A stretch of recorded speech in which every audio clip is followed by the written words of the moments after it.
Christie makes plea to New Hampshire voters. I am the cavalry. Christie makes plea to New Hampshire voters. I am the cavalry'Nick. Robertson, November 4, 2023 at 4:45 p.m. Republican presidential candidate Chris Christie made a case to disgruntled New Hampshire Democrats and Independents wanting to unseat former President Trump as the likely GOP nominee for the 2024 presidential election. Vote in the Republican primary, baby, he said last week. We're the only game in town, and we're the only way to stop Donald Trump. Christie has focused nearly all of his campaign efforts on New Hampshire, with the hopes that a strong performance there could solidify him as a legitimate anti-Trump candidate.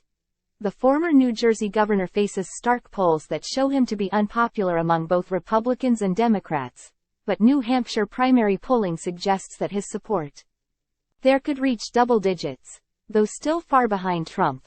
Once a Trump ally and 2016 campaign surrogate, Christie is now one of Trump's biggest critics in the 2024 race.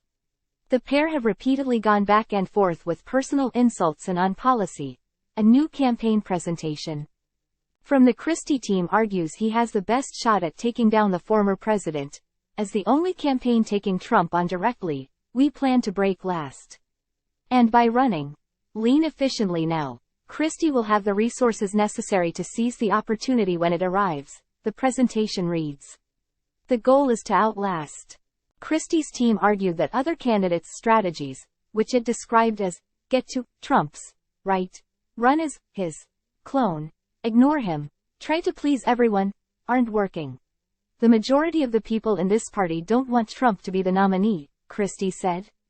It's a matter of who's going to be able to catch their attention and their excitement to coalesce the opposition. And that's what the next few months are going to be all about. I am the cavalry, he continued. That's the biggest reason I got in the race. I was like, no one's gonna take him on. Time equals 400 Ms. greater than. Christie has said he's qualified for the third debate in Miami next week. Trump, who will once again skip the event, is set to hold a rally in Florida at the same time as his primary opponents take the stage. National polling averages put Christie at about 2.4% in the Republican primary, behind former UN Ambassador Nikki Haley at 7.7% and Florida Governor DeSantis at 14%, while Trump leads with 58.3%. For the latest news, weather, sports, and streaming video, head to The Hill.